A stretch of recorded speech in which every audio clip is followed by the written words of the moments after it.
Good morning. I hope you're all doing well. Today we're learning Maseches Kiddushin, Daf Yomi, and we're starting about 15 lines from the bottom, 4 lines into the wide lines on Daf Yud Zayin Amud Beis. And we are in the midst of analyzing a brisa. And here is a quote from that brisa.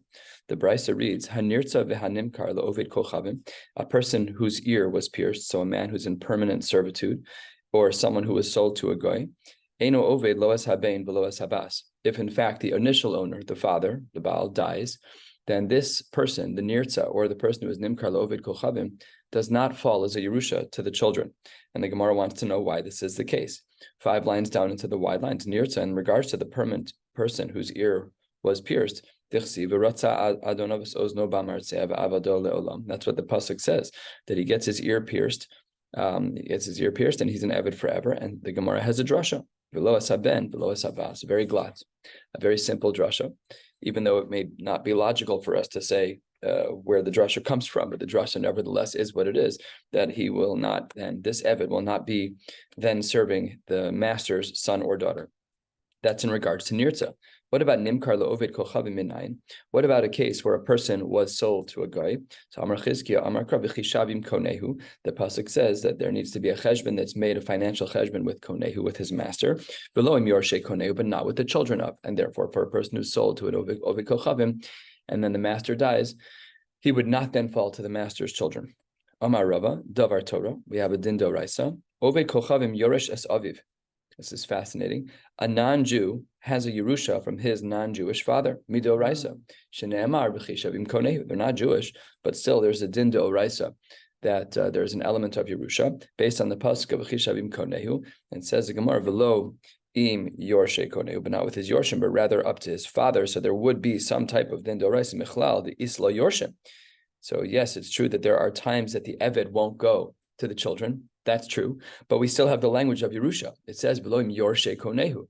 So you're right, by Avdus it doesn't work, but that means that there's money. If there's money left in the Yerusha michlal the isla yorshim, there is a din d'oraisa. So that's by a goy, the son of a goy.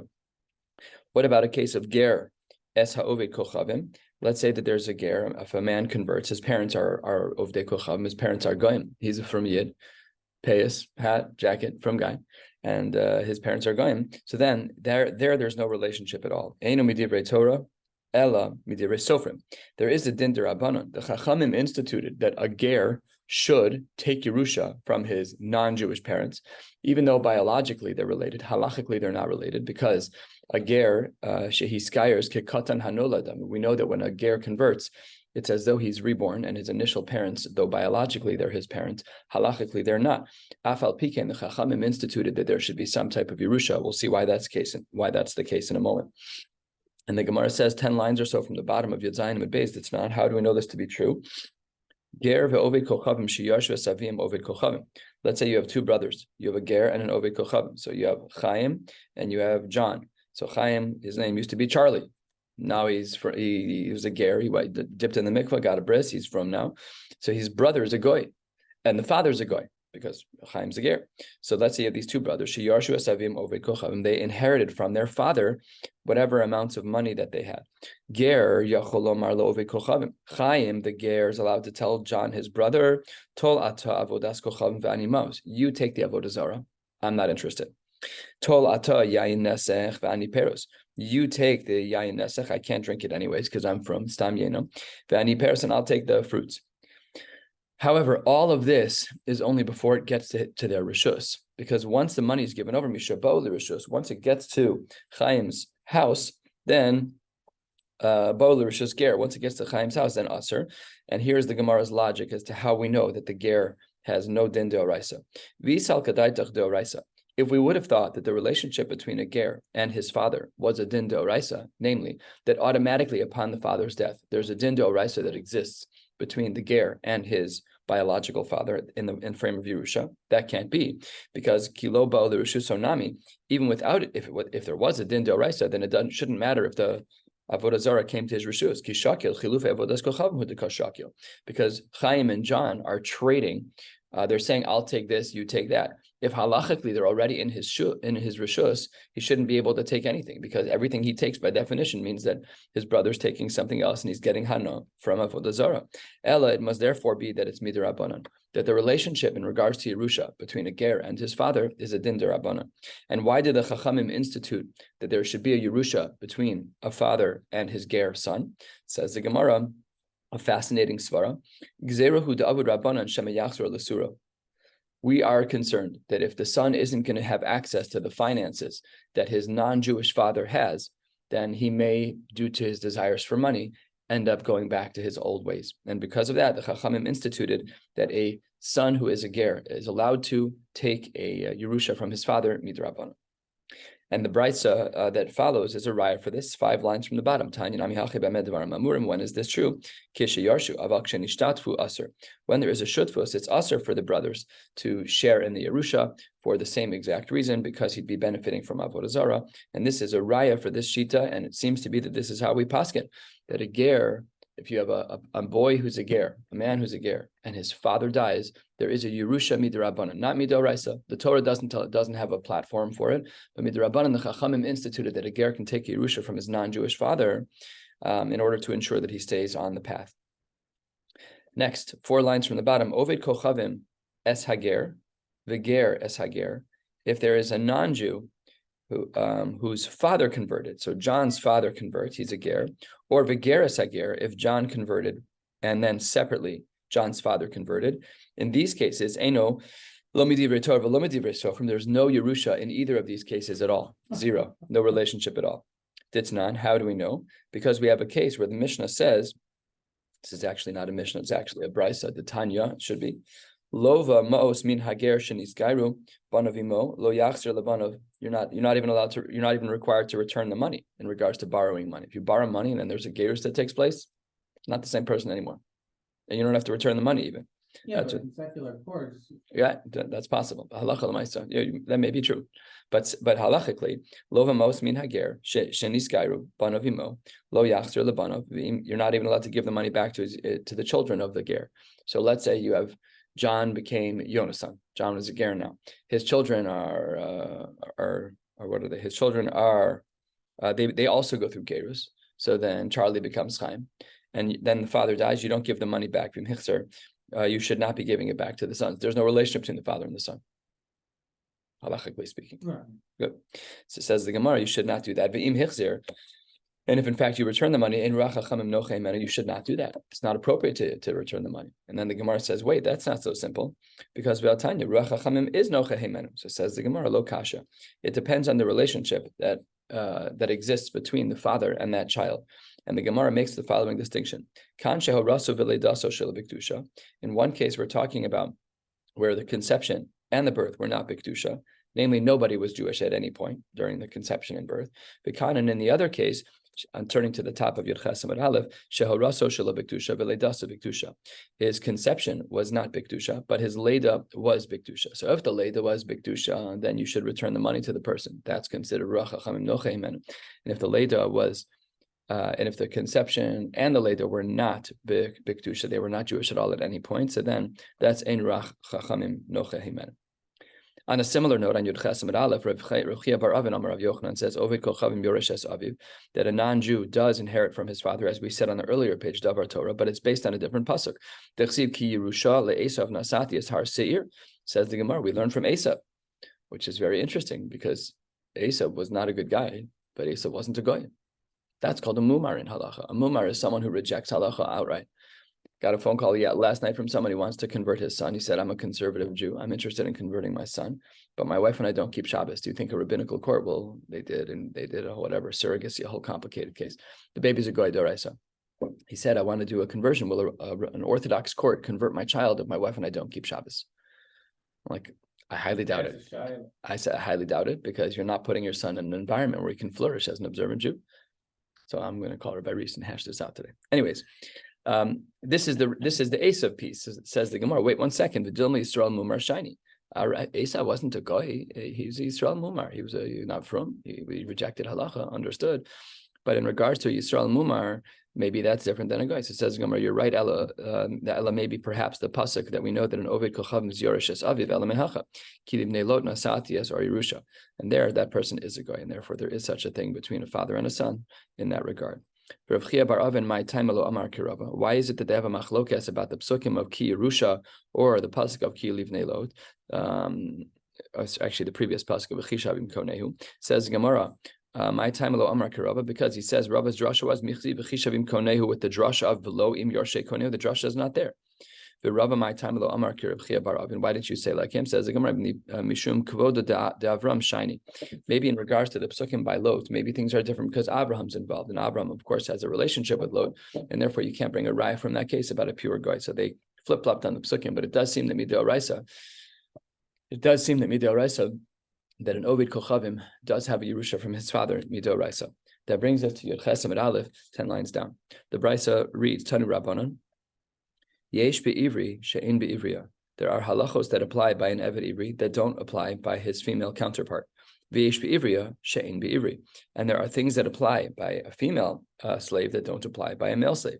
Yesh be'ivri, what do we say about a male slave? That the way he goes free is with 6 years, the 50th year, and when the master dies, which implies that the Am Ha'ivriya doesn't have that. That's the opposite of what we learned last week, so we'll correct that momentarily. Masha'ein kain ba'am ha'ivriya. Masha'ein kain be'ivriya, that she doesn't go free, seemingly, with Shanim, Yovel, and Misas Adam. And v'yesh be'ivriya, there's something unique about an Am Ha'ivriya, shaharei ivriya yotza b'simanin, as we've spoken about fairly extensively, that an Isha Ivriya goes free with Shtei Simanim, with Shtei Cyrus. And as well, that she, the Amma Ha'ivriya, ve'enanim keres v'nishnes, she cannot be sold twice. And umaftin osa, she can be poda bal korcho, against his will. We don't know who his is yet. We'll analyze that in the Gemara. Mashe ein kain be'ivri. And these things don't apply by an Eved Ivri. So out of the gates, this brisa is going to get a big pushback. Amar Mar, you just said in our case, yesh be'ivri she'en be'ivriya. You said that these things to get an Eved Ivri out of his slavery, such as Shanim, Yovel, and Misas Adam, you say they apply to the Eved Ha'ivri, but not the Am Ha'ivriya. That's not true. Where minhi, we had our Mishnah on Daf Yadala that said Yisera alav Am Ha'ivriya, that there was an extra that an Am Ha'ivriya had that nobody else had. Shekona Atzma B'simanin. So that seems to imply that she goes free with 4 things, not with 1. She goes free with Sheish, with 6 years, with Yovel, with Misas Adon, and as well with Simanin. But it doesn't seem to be to preclude them.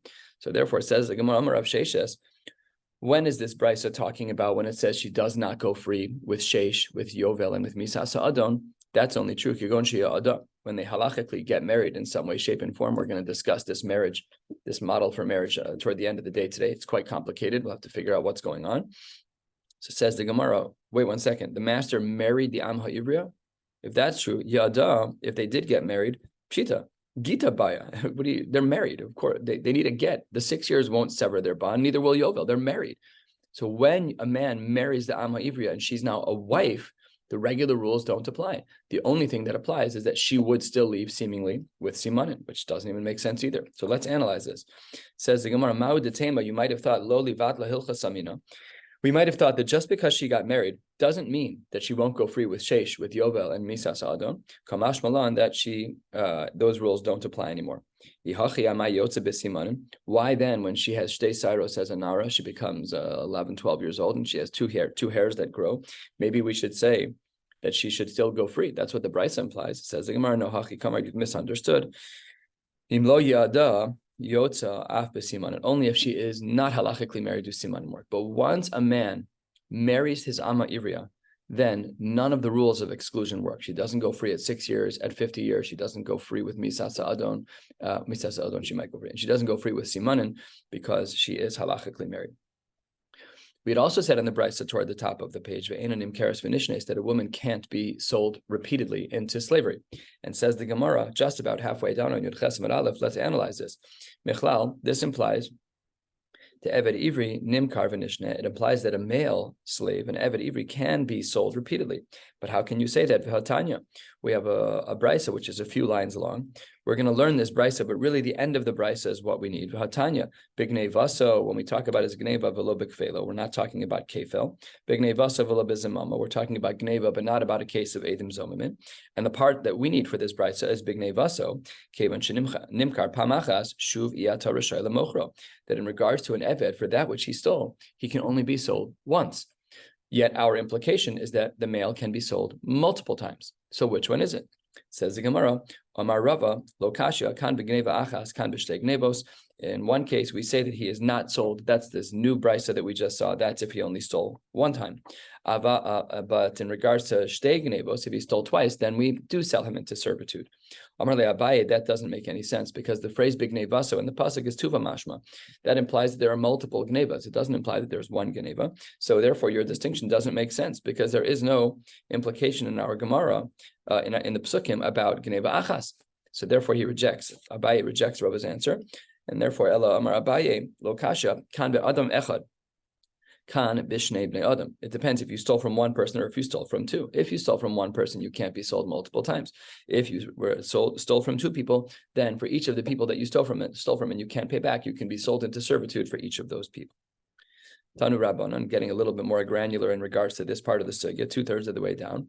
Genevo Aleph, if the Eved Ivri, if a man steals 1,000, but v'shaveh chamesh meos, but he's only worth 500. So then nimkar v'chozer v'nimkar, then he can be sold multiple times, twice according to the math equation, because he's worth 500 and he stole 1,000. But gnevo chamesh meos v'shaveh elef, if he stole 500 and he's worth 1,000, eino nimkar klal, then he can't be sold at all into slavery. This is a broad halacha by Eved Ivri that we just cannot sell someone when the numbers don't work out. But that's only according to the Tanakama. Rabbi Eliezer Amar im haya gnevo keneged mimkaro nimkar. Only if his theft is the same as his value. If he's worth 1,000 and he stole 1,000, then he can be sold into slavery. But v'im lav eino nimkar, and if not, he doesn't go into slavery at all. So this is a big machlokas in the Tanoim here. The Rebbe Lazar says you only go into slavery as an Eved Ivri if what you stole is what you're worth. And the Tanakama was of the opinion that if your worth is less than what you stole, then based on the multiples of what you stole, you can be sold numerous times. And Amar Rava, how do we paskin? Rabbi Eliezer l'Rabbanan. Rabbi Eliezer wins out this battle. Why? Why is it that when he steals 500, but he's worth 1,000, why didn't it work over there? Because because you can't sell half of a person, you have to sell a whole person. In our case too, so that's why Rabbi Eliezer wins, is that there are no halfsies. The only time an Eved Ivri is ever sold into slavery for stealing something and not being able to pay back is when that which he stole is the same as his own value. What? Less, right? No, only same. Tanakama would hold that way. But that was the machlokas, is that let's say he stole 500 and he's worth, let's say he stole 1,000 and he's worth 500, he can be sold twice. 500 times 2 is 1,000. Mm-hmm. But Rabbi Eliezer says, no, it's only when it's shaveh b'shaveh. That which we stole is that which he's worth. Otherwise, there are no sales. At the 2 dots, 3/4 of the way down on Yud Ches Amud Aleph, says the Gemara, umaftin osa bal korcho. The Bryce at the top of the page had said that we can redeem her against his will. We just don't know who the his is. Is the his the master, or is the his her father? We're talking about an Amma Ivriya here. So Rava lememar bal korche da Adon. Perhaps, says Rava, we're talking about the Adon, that we can redeem her against her will, against his will, the master's will. Amar le Abaye, Mainihu, how would that happen? That she would be freed. Tichsavna le shtara admei, that there would be a star that would be written for her value, an IOU type of a star, where the money has not been paid out yet, but there's a star on that represents her freedom. Says the Gemara, Amai nakid marganisa biyade yahavna lekasba. Why would this work? Amai, question mark. Nakid marganisa biyade. He has a pearl in his hand. Namely, he has a great product. He has this Amma Ivriya in his rishus. And yehivna lechasba, we're going to give him a shard of pottery. We're just giving him an empty IOU. We don't even know if we're ever going to collect on that. So how could that even work? Elamar Abaye, no, we're not talking about the master. We're talking about Bal Korche Da'ab, that the father should really redeem his daughter, Mishum Pigam Mishpacha, even against the fact that this is not an attractive look for his family. He put her into slavery because of money issues, whatever. He sold her, whatever the case may be, and she can be redeemed bal korcha. Says the Gemara, if that's true, we also should have a case scenario where, for the very same reasons, the Eved Ivri should also be freed. So it says the Gemara, there we're afraid that the man will continually sell himself back into slavery. Maybe we should say the same about her. Maybe we should say that she too will do the same exact thing. Says the Gemara, she will not do that. Why not? Because we have a brisa, that a woman cannot sell herself multiple times into slavery. Money, who is this shita like? This is Reb Shimon. What does Reb Shimon say? Titania, mocher adam is bito leishus, v'shone l'shifchos, v'shone leishus le'achar shifchos. A man is allowed to sell his daughter in regards to marriage, and then afterwards into shifchus. And then the same is true from shifchus, from ishus into shifchus, that after she's married, she can go into shifchus. It says the Gemara, aval lo l'shifchus achar ishus, but she cannot be sold into shifchus after ishus. Reb Shimon Omer kashem she'en adam mocher es bito l'shifchus achar ishus. Just like a man cannot sell his daughter into shifchus after marriage, kach en adam mocher es bito l'shifchus achar shifchus. You can't send multiple shifchuyos. That's what the din of our Gemara is. Can you be nimkar v'nishne? Are you allowed to do that? Says the Gemara, what is our machlokas about? All of these Tanaim are arguing about the following. The Tanya bevigdo ba, that what does the word bevigdo mean? From the word bevigdo, we can hear two words. It's either beged, which is clothing, or bagad, which is to rebel. And this is what the machlokas is. On the top of Yud Ches Amud Beis, we'll be heading toward the bottom, Yud Hashem, toward the top of Yud Tesef to see how Shachris falls out. Kevan shepirish taliso aleha. Once he places his talis over her, namely once there's some type of marriage, the father no longer has the rights to sell her. She's married to another man. Rabbi Eliezer Omer bevigdo ba kevan she bagad ba, since the father rebelled against her in that he sold her, shuvein rishai lemocher, then he's no longer allowed to sell her again. And b'maikin miflageh, what's the underlying machlokas that they're having? Rabbi Eliezer savar yesh aim lemasores. He says that in regards to the word bevigdo, we have the masora of how to read the word, which is one way to look at it. Rabbi Akiva savar yesh aim lemikra. Yesh aim lemesora says, what do the letters sound like? So in the word bevigdo, the e sound, the chirik, is lacking a yud. So we could actually look at the word bevogdo in his rebellion. So that's how Rabbi Eliezer looks at it, is that it's beged, it's bagad. He's a rebelling. Rabbi Akiva savar yesh aim lemikra. We actually focus primarily on how the word sounds, and we know that when we lane, the word is bevigdo ba, and that's a beged. And Reb Shimon Savar, he's more machmir than that. He says yesh em lemikra ulamasoros. We have to blend them both, and that's where the three machlokos play out. The three sheets, as I should say, play out. And on Yud Ches Amud Beis, 6-7 lines down, we're going to get into a complex sugya about this yud that we discussed on the previous page. We had said that when an Amma Ivriya goes through yud, when she goes through this quasi marriage, we don't yet know the details of what the yud is. When she does this, then she is no longer subject to the rules of exiting her Amma Ivriya status. She will not leave after 6 years. She will not leave after Yovel, and she will not leave after having Shtei Simonim. She will stay married to this person. Boy Rabba Baravua, Yud Nisuin Ose o Erusin Ose. When we were talking about on the previous page that an Amma Ivriya goes through Yud, and therefore she no longer goes free after 6 years, 50 years, and with Shtei Simonim, does that apply with this Yud? Does that make her into Nisuin, fully married? Or perhaps is it only Erusin Ose? And Nafkamina says the Gemara Liyorsha, Bilitmala, Ulahafer Nadarea. These are classical Nafkaminas that we see throughout Shas between a woman who is only Be'erusin and a woman who is Be'Kiddushin. So what is the din? Let's try to bring Raya number 1. Tashma, the Gemara says 12 lines down, Bevigdo ba. This was like the shita of Rabbi Akiva at the top of the page. Kevan shepiresh taliso aleha. Once he spreads out his talis for her, namely once they're in this yud state, shuv eno rishai lemochra. Then he's no longer allowed to sell her.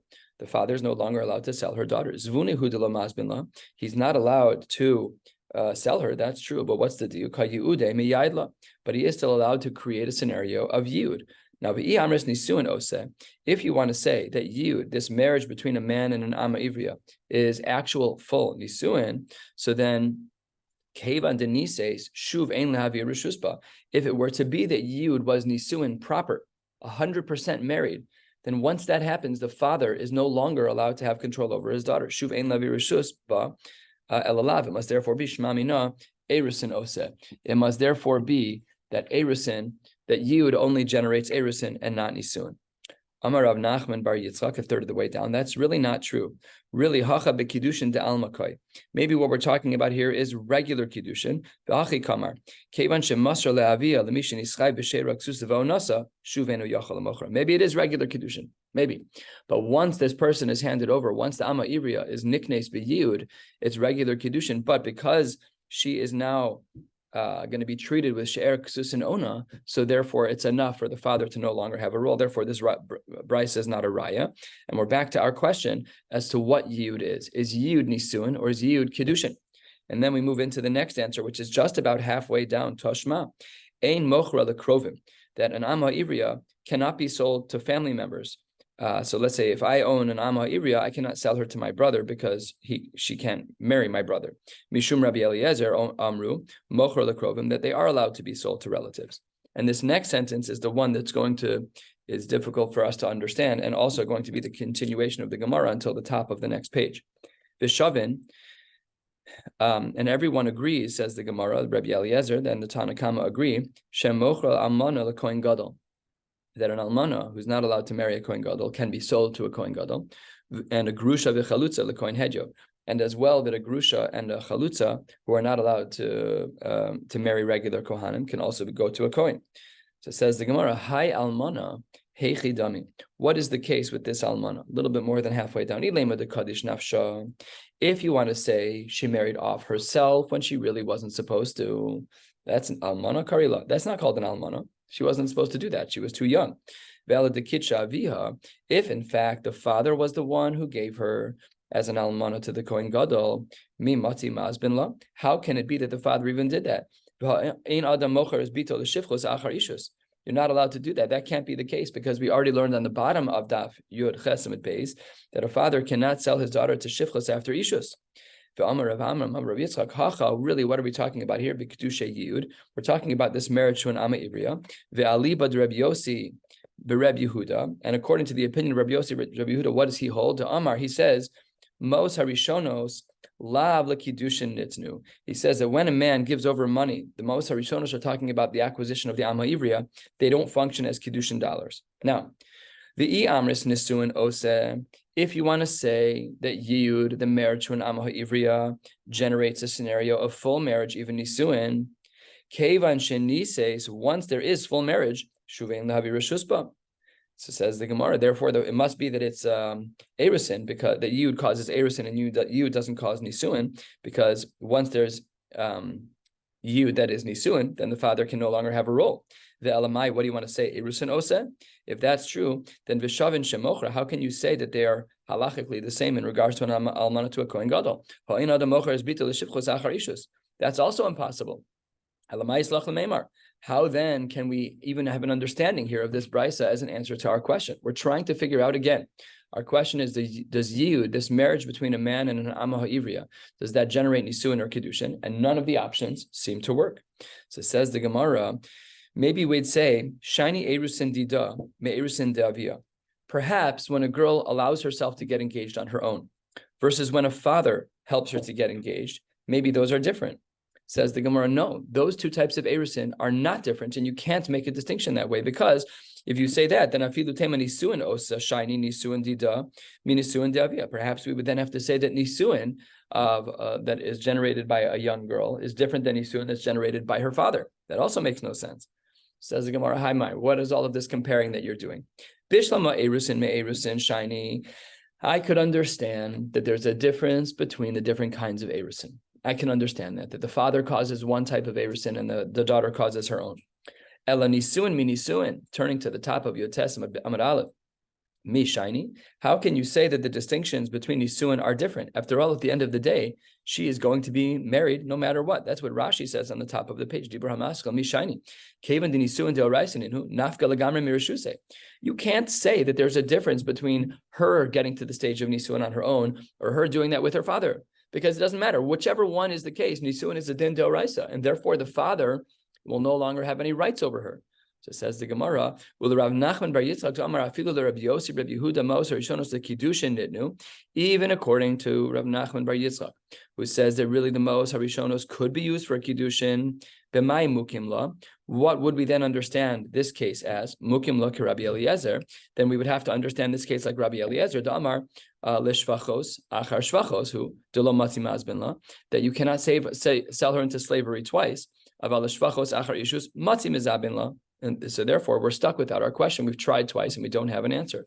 So we had asked, hey, wait 1 second. Is Yiyud, when a man marries an Amma Ivriya, is that Kiddushin or is that Nisuin? And the Gemara concludes that we really don't know. We'll pick up in Yirtzeh Hashem with another shiur today, recorded for Daf Yotes. And then on Shabbos, we will learn Daf Cha, big blot on Shabbos. And we'll stop right here. Wishing you all a beautiful day.